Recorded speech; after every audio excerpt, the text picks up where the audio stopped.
Welcome to the Arlington Street Church podcast. Founded in 1729, Arlington Street continues today as a gathering place for progressive people of faith in the greater Boston area and beyond. We are located at the corner of Arlington and Boylston Streets, across from the Public Garden in Boston, Massachusetts. Please visit ascboston.org for more information about this historic Unitarian Universalist congregation. Arlington Street Church, gathered in love and service for justice and peace.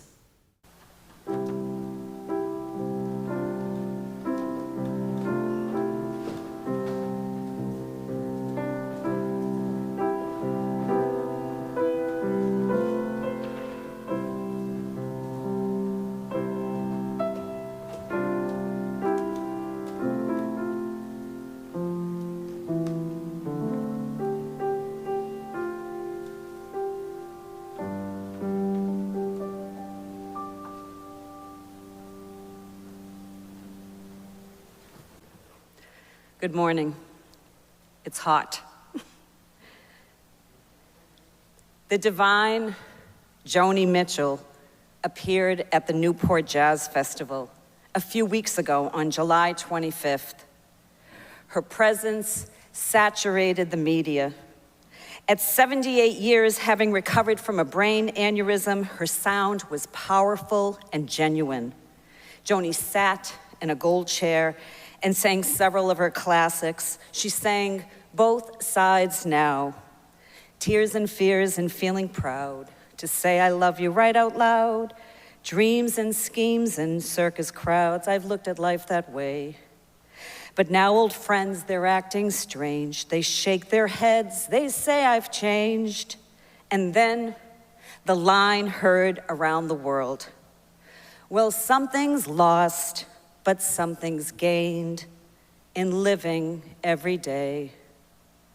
For a few minutes, our chatterbox minds, filled with crisis and chaos and concerns, paused. A collective hush in the air, an invisible connection. For a few minutes, our despair was lifted. Connectedness, visible and invisible, collectives, belonging, tribe. This is what I would like to address today. But first to say, I am deeply honored and humbled to be invited back to deliver a sermon to the Arlington Street Church, or as I like to call it, a non-sermon. For over 2.5 years during the pandemic, I've met Arlington Street Church friends only on Zoom, and it is sheer joy to see these friends here live, my heart. When I was invited to deliver a sermon again, I said yes, and then the word tribe came to mind as my topic, and then I panicked. How should I approach this topic? I'm not a historian or a researcher, I'm simply curious. And then I looked to my collective, my circles, my tribe. I asked questions and gathered information. In fact, I directly asked a few friends, please, if you could, just write the sermon. But they didn't. I won't name names. You know who you are. Tribe. There's a dictionary definition. And for me, this word tribe surfaced from the pandemic. We all emerged from isolation with a keen awareness of who or what we lean on. For survival, we joined pods, Zooms, you name it, we needed to belong. And through thoughtful discussion, I discovered that the word tribe is a sensitive word. It falls in the category of cultural appropriation. Tribe is often used to refer to other groups of people that are wrongfully seen as primitive or unevolved through the eyes of the white settler. So, what do I mean by tribe? I mean, who or what is the collective that holds you? I mean, how are you connected? I mean, who or what is your hammock? I was led to Sebastian Junger's book, Tribes. In a nutshell, he describes tribe as the people you feel compelled to share the last of your food with. He notes this sentiment was lost in modern society. Agriculture, then industry, changed the human experience. We accumulated more things, more properties, more cars. We acted as individuals. The choices that formerly moved us toward a common goal, good, disappeared. The poet and writer Gwendolyn Brooks states, "We are each other's harvest. We are each other's business. We are each other's magnitude and bond." The anthropologist Margaret Mead wrote, "Having someone wonder where you are when you don't come home at night is a very old human need." John Lewis, politician, civil rights activist, member of the U.S. House of Representatives, organizer of marches on Washington, practitioner of the philosophy of nonviolence. Lewis, who was attacked and beaten for his beliefs and the color of his skin, notes, "We are one people, one family, the human family, and what affects one of us affects all of us." I discussed this topic with friends Jens and Trisha, co-founder and director of Tomfoolery Music. Tomfoolery is a profound local nonprofit organization for musicians and mental health recovery. At a retreat, the group was asked, "What are some of the high points from our time together?" Their replies: 1, to be part of a community. 2, to share a part of who they are. 3, to be seen and heard. Seems very simple, doesn't it? I spoke to Chris, the gas station attendant around the corner from my house. Chris has the widest smile. I asked him one day, "Gee, you smile like that every day, why?" He told me that he nearly took his life. He said, "Now I recognize despair in others." He said, "I begin my day fully engaged. I look out for people in my circles all the time. I love this, waking up engaged." My dear friend John, a real historian, touched on tribes historically from a broad perspective. Homo sapiens have been around 200,000 years.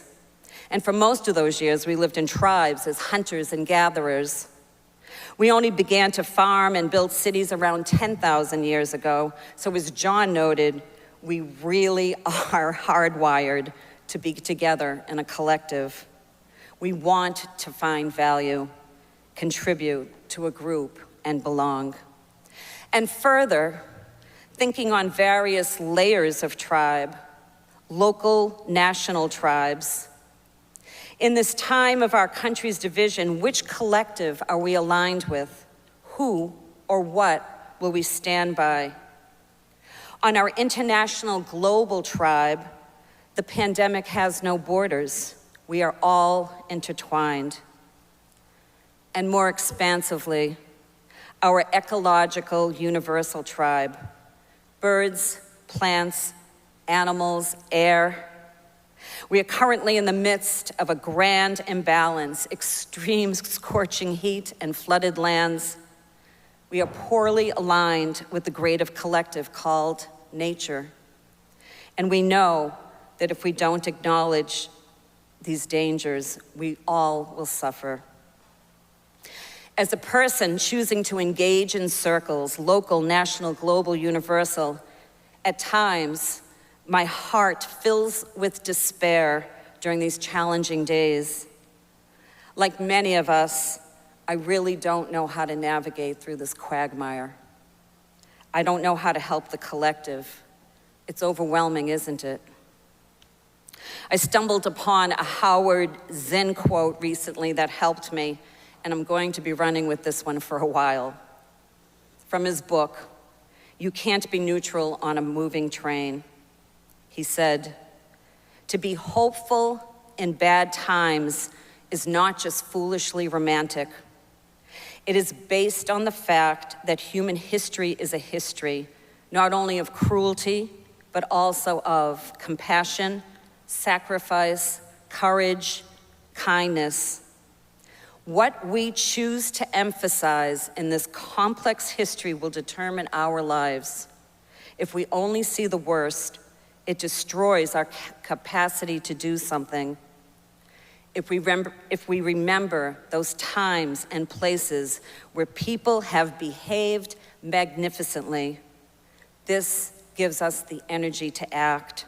And if we do act, in however small a way, we don't have to wait for some grand utopian future. The future is an infinite succession of presence. To live now as we think human beings should live, in defiance of all that is bad around us, is itself a marvelous victory. Howard Zinn. So, who is your collective? Let's take a moment here to breathe and pause, to think about those who feel isolated, alone in the world. In a discussion with my longtime friend David, he thought, it's our privilege, the duty of those who are comfortably held by the hammock of their own collective, not to just savor it, but to use the power of the collective to help. And what is this power but love, love, love multiplied? To reach out in whatever way possible to those who haven't found their way home. What are the actions we can take to help reconnect, to re-engage? Like many, I deeply felt the isolation of the pandemic. I reached out to many. Who is my collective? My family. My family, who during the pandemic constructed a tent for the Polish Christmas Eve Vigilia dinner. 40 of us gathered and ate in 20-degree Arctic weather. We ate cold Polish kielbasa. What does that say? My tribe is my daughter. My tribe is her father, my husband Roberto, who passed away 6 years ago. Roberto and his Italian family really taught me all about tribe. Italians really know tribe. When he passed, my core was shaken. I hold Roberto and my in-laws and my heart as my tribe, always. And I've opened my heart to new love, new tribes. Lola, my dog, she's in my tribe. Friends, during the pandemic, our tribe held birthday parties in backyards under heaters in snow. We delivered medical devices to each other to test oxygen levels. We were unable to embrace, so we did all we could to connect. We really didn't want to lose each other. Various poetry and writing and theater groups hold me, and this collective, the Arlington Street Church. The Thursday, 5 p.m. writing group is my hammock. We connect, share, and think. From Toni Morrison, poet, there is no time for despair, no place for self-pity, no need for silence, no room for fear. We speak, we write, we do language. This is how civilizations heal. Like failure, chaos contains information that could lead to knowledge, even wisdom. When we sign off from the Zoom meeting, we often say, how lucky we are. Indeed, we are very lucky. Back to Joni Mitchell. You'll soon hear the audio recording from the Newport Jazz Festival. The LA Times noted Joni's performance as a reminder that there is a reason to keep hanging in there, pushing forward. Seeing the rows and flows of angel hair along with rain and snow, both are real. Joni's last lines were delivered with lightness and delight, a wisdom perhaps that she's come to. I've looked at life from both sides now, from win and lose, and still somehow it's life's illusions I recall. I really don't know life at all. In the end, we are one tribe, a tribe that surrenders to the unknowable. That's just what we do. Thank you.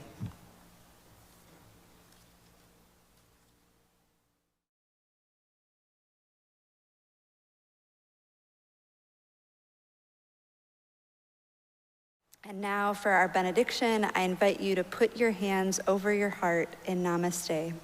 I bow to the divine in you. Our benediction today is The Circles Around Us by Brad Montague. We begin by drawing a circle on the ground around each shoe, a safe little place for just one person, nobody in the circle but you. You could keep that circle closed to everyone but yourself, but that would be like a library with just one book on the shelf. So let's draw a bigger circle for you and your family to share. Now you see all that can happen in a circle full of care. It becomes a happier circle as more loved ones come to stay. And wouldn't it be even better if all your friends could come and play? So you stretch and draw your circle even bigger than it's been, and let a few more people know they're welcome to come in. In the circles all around us, everywhere we go, there's a difference we can make and a love we can all show. Yet there are still so many outside the circle who are different in all they do. Though it feels slightly uncomfortable, we draw a bigger circle for them too. It doesn't mean the circle is easy. It can get harder the more we share. But wonderful things can happen when love is known and felt everywhere. As time passes, our eyes open, we see others we really care for, and that's when we ask ourselves, oh, what's the circle really there for? So let us create bigger circles for the rest of our days. Let our caring ripple out in a million little ways. In the circles all around us, everywhere that we all go, there's a difference we can make and a love we can show. As our circles grow and we watch them wonder-eyed, remember the first circle started with just the love you hold inside. Let us keep this faith, beloveds, and pass it on. The service begins when the service ends. Bless your heart. Amen.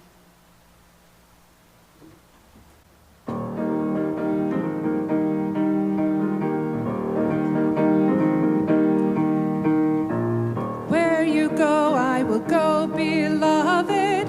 Where you go, I will go.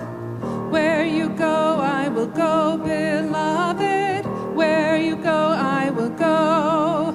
For your people are my people. Your people are mine. Your people are my people. You're divine, my divine. Where you go, I will go, beloved. Where you go, I will go. Where you go, I will go, beloved. Where you go, I will go. For your people are my people. Your people are mine. Your people are my people.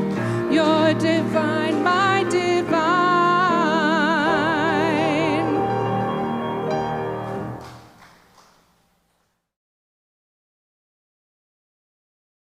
Please visit ascboston.org for more information about this historic Unitarian Universalist congregation.